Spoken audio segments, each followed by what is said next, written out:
I'm going to cover a little bit about why we use a testing framework. And this is going to be a good introduction into what JUnit does and why it does the thing it does. It's important to know that because then you can make it do things the right way.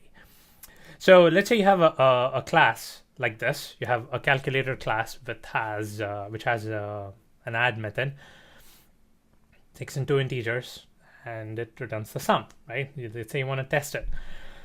So you're not using any framework, right? So let's say you're writing automated tests. We've realized the value in writing automated tests. So why not write code yourself to verify it?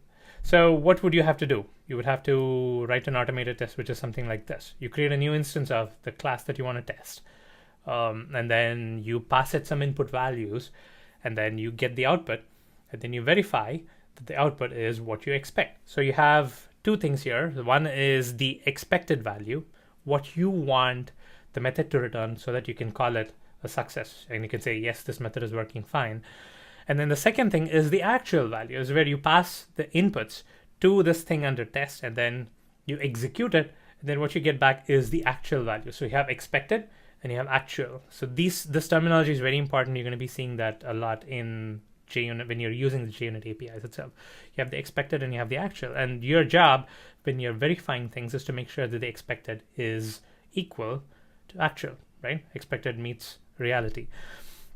And then you have to write code here which says if the sum or whatever, the actual is not equal to expected, then you maybe tell the developer, hey developer, what you have written is not right. And then I've put a simple system.out.println here, but there might have to be another way of trying to figure out how to send this message that the code isn't working. All right. Now, let's say you did this, and then you say, okay, now my add method works when I'm adding 2 numbers. But then hang on, what if you pass in a negative number? That's another test case, right? So this, what you're doing here is using one test case. You've passed 0 and 1, and then now you know that it works fine for the test inputs 0 and 1. How about negative numbers? Maybe this is not going to work for negative numbers. So you're going to have to run that test, right? So what you're going to do is create a new test, and then say, I'm going to pass in -1 and 3, and then I want to make sure that the sum is 2. Right? If the sum is not 2, then you have to add another message saying, okay, this test failed. So when you have a bunch of tests like these, you're going to be running them all, and then you have a whole lot of things printed to the console, and the developer has to kind of sift through all of them to make sure, okay, this worked, this didn't work. But then, hey, you have a testing quote-unquote framework here, right? You didn't use JUnit to verify this. You wrote 2 pieces of code which verified the add method. All right. So what are the steps you have to do if you were to do this yourself without JUnit?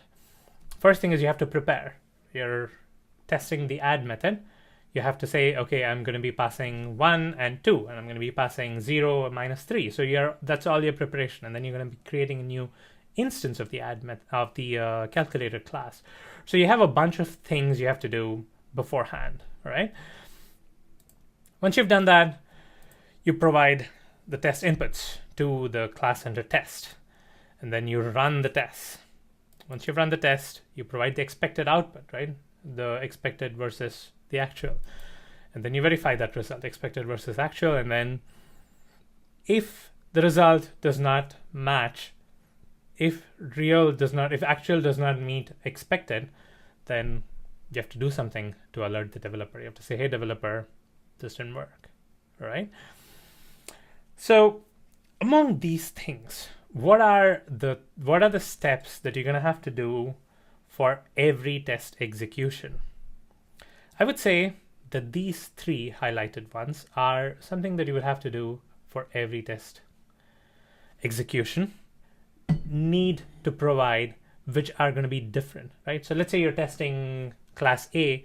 Preparation for class A is going to be different. Providing test inputs for class A is going to be different. And the expected output is going to be different for class A, right? Class B, those 3 things are going to be different.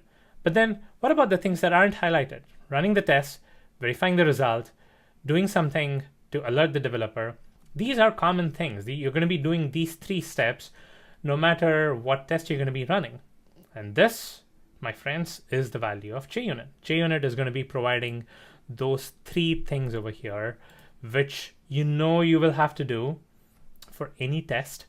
Well, we'll let the framework handle it, right? So what you're going to be doing is when you run JUnit, when you use JUnit for your test, you're going to do the preparation for the class and the test.